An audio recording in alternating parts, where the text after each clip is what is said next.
Hey guys, I'm Kendra from kendraperry.net, and today we are discussing the GI map test. And we're going to be discussing the fungi yeast section, and I'm going to be answering the question, is Candida really as common as most people will lead you to believe? If you guys want more functional health training and all the nerdy ins and outs of functional lab interpretation, plus the online business strategies that will help you get in front of more potential clients, make sure to subscribe to my channel and hit the bell so that you get notified when I post a new video every single Thursday. So Candida is insanely common according to most people out there on the internet, but is it actually as common as you are led to believe? Plus, as a practitioner, when we see a positive fungi or yeast result on the GI map, what do you actually do with it? And at what point in your protocol should you actually be addressing things like Candida and other forms of yeast? And guys, I have worked with hundreds of clients and I have seen hundreds of people heal their gut with this test when it is interpreted properly. And that is especially true for addressing fungus and yeast because most practitioners are doing it wrong. So how common is Candida and yeast really? So a lot of people will tell you it's incredibly common and that everyone has it. I would say Candida diets and Candida detoxes are pretty trendy these days and a lot of people are doing them, but I don't actually think it's as common as people believe. I think people associate the symptoms of Candida and yeast overgrowth with Candida and yeast overgrowth when really those symptoms can really be associated or be caused by a number of different infections that could be in the gut, including parasites, bacteria, viruses, worms, or even other strains of fungus and yeast, not only Candida.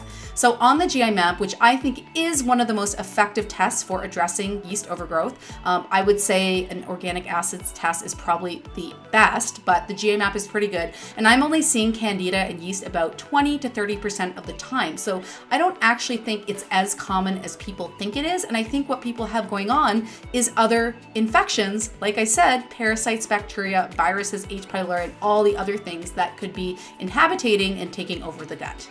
Now, a big question that a lot of people have for me is what is the difference between the Candida spp and the Candida albicans? Now, Candida albicans is the strain of Candida that people are most familiar with, but there are many strains of Candida out there besides just the albicans. So the SPP that's next to Candida just means subspecies. So if you have, say, positive Candida spp but not Candida albicans, what that tells you is that your patient has some sort of strain of Candida. We're not sure which one, but we know it's not the Candida albicans. If Candida albicans is positive, but the SPP is negative, then we know it's Candida albicans and not some other strain.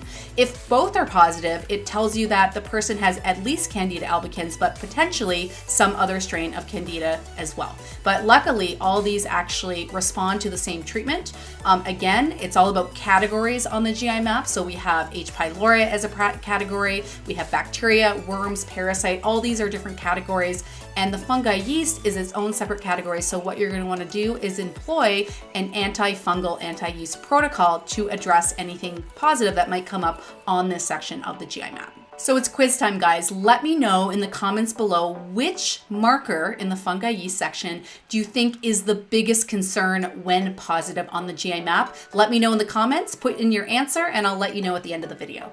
So a lot of people want to know at what point in the protocol should you be addressing fungus and yeast. And a lot of people, this is the only thing they do, or this is where they start. And that's actually a huge mistake because the thing about yeast and fungi is it's technically, or typically, it's typically secondary, meaning that it grows when the environment allows it to. And typically other infections pave the way that allows the yeast or fungus to overgrow. So I almost never see Candida or other strains of fungus or yeast there by themselves on a GI map. Typically, we're going to see other infections.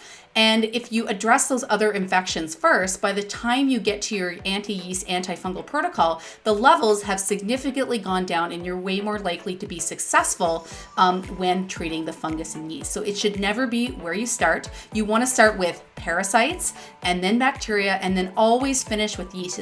It should actually be the last protocol that you do with your client.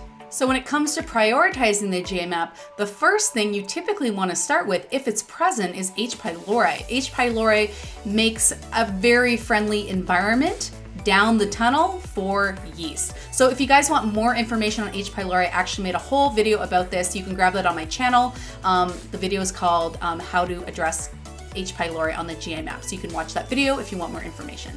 Okay, so now that you understand the fungi yeast section of the GI map and you understand a little bit about what you should be doing, you're probably wondering about the rest of the panel. So make sure to download my 16-page GI map cheat sheet for health professionals, where I give you information on every single marker on this test. If you want that, you can grab the link below this video.